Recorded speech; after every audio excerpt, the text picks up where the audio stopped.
ലോക്സഭാ തെരഞ്ഞെടുപ്പിനുള്ള മുസ്ലിം ലീഗ് സ്ഥാനാർത്ഥികളെ തീരുമാനം. UDFൽ ലീഗിന് അനുവദിച്ച 2 സീറ്റുകളിൽ നിലവിലെ MP-മാരായ ET മുഹമ്മദ് ബഷീറും അബ്ദുസ്സമദ് സമദാനിയും മത്സരിക്കും. എന്നാൽ ഇരുവരുടെയും മണ്ഡലങ്ങളിൽ മാറ്റമുണ്ടാകും. നിലവിൽ മലപ്പുറം MP-യാണ് അബ്ദുസ്സമദ് സമദാനി. ഇത്തവണ അദ്ദേഹം പൊന്നാനിയിൽ മത്സരിക്കും.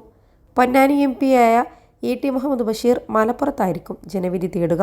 ET മുഹമ്മദ് ബഷീർ മലപ്പുറത്ത് മത്സരിക്കാൻ ആഗ്രഹം പ്രകടിപ്പിക്കുന്നുവെന്ന് നേരത്തെ വാർത്തകളുണ്ടായിരുന്നു.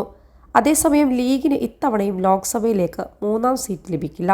പകരം രാജ്യസഭയിൽ 2ാം സീറ്റ് നൽകാനാണ് UDFിലെ ധാരണയെന്നാണ് വിവരം.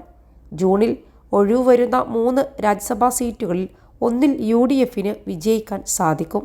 ഇത് ലീഗിന് നൽകിയേക്കും. നിലവിൽ PV അബ്ദുൽ വഹാബാണ് ലീഗിന്റെ രാജ്യസഭാംഗം. +2 ഡിഗ്രി കഴിഞ്ഞവർക്ക് വേൾഡ്സ് ഫസ്റ്റ് AR/VR ക്ലാസ് റൂമിലൂടെ സ്മാർട്ട് ഫോൺ എഞ്ചിനീയർ ആവാം. കൂടുതൽ അറിയാൻ വിളിക്കൂ ബ്രിഡ്കോ ആൻഡ് ബ്രിഡ്കോ. അതേസമയം ചർച്ചകൾ തുടരുകയാണെന്നും അതിനുശേഷം മാത്രമേ 3ാം സീറ്റിനെ കുറിച്ചുള്ള ചോദ്യത്തിന് മറുപടി പറയാൻ കഴിയൂ എന്നാണ് മുസ്ലിം ലീഗ് ദേശീയ ജനറൽ സെക്രട്ടറി PK കുഞ്ഞാലിക്കുട്ടിയുടെ പ്രതികരണം. ചർച്ചകൾ എവിടെയും വഴിമുട്ടിയിട്ടില്ല. UDF യോഗത്തിൽ അന്തിമ തീരുമാനമുണ്ടാകുമെന്നും അദ്ദേഹം പറഞ്ഞു.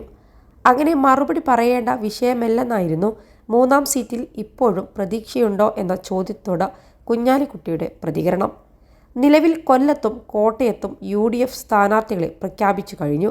കേരള കോൺഗ്രസ് ജോസഫ് വിഭാഗത്തിലെ ഫ്രാൻസിസ് ജോർജാണ് കോട്ടയത്തെ UDF സ്ഥാനാർത്ഥി. കൊല്ലത്ത് RSPയുടെ sitting MP NK Premachandran UDF ടിക്കറ്റിൽ വീണ്ടും ജനവിധി തേടും. കൂടാതെ തദ്ദേശ തെരഞ്ഞെടുപ്പിലെ പോലെ 3 തവണ നിയമസഭാ തെരഞ്ഞെടുപ്പിൽ മത്സരിച്ചവർ മാറി നിൽക്കട്ടെ എന്നൊരു തീരുമാനത്തിലൊന്നും മുസ്ലിം ലീഗ് എത്തിയിട്ടില്ലെന്നാണ് അറിയുന്നത്.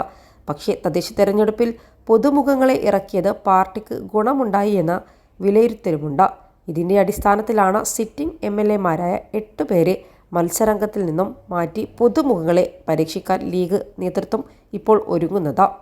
കൂടാതെ മഞ്ചേരിയിൽ നിന്നുള്ള അഡ്വക്കേറ്റ് M ഉമ്മറാണ് മറ്റൊരാൾ. അദ്ദേഹം 3ാം തവണയാണ് മത്സരിക്കാനിരുന്നത്. അതുപോലെ മലപ്പുറം MLA-യായ P ഉബൈദുള്ള, അദ്ദേഹവും മലപ്പുറത്ത് നിന്ന് 2 തവണ MLA ആയിട്ടുണ്ട്. തിരൂരിൽ നിന്നുള്ള C Mammootty, Mankada MLA TA Ahmed Kabir, വേങ്ങരയിൽ നിന്നുള്ള KNA ഖാദർ അടക്കമുള്ള MLA-മാരെ മത്സരിപ്പിക്കേണ്ടെന്നാണ് മുസ്ലിം ലീഗ് തീരുമാനിച്ചിരിക്കുന്നതെന്നാണ് അറിയാൻ സാധിച്ചത്.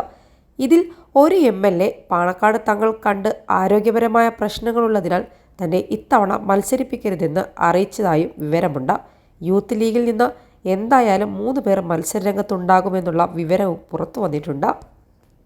21 ലക്ഷത്തോളം സന്തുഷ്ടരായ ഉപഭോക്താക്കളും 2 ലക്ഷത്തോളം തിമിര ശസ്ത്രക്രിയകളും പൂർത്തിയാക്കിയ മലബാറിലെ ഏക കണ്ണാശുപത്രി അൽ സലാമ ഹൈ ഹോസ്പിറ്റൽ റോഡ് പെരിന്തൽമണ്ണ.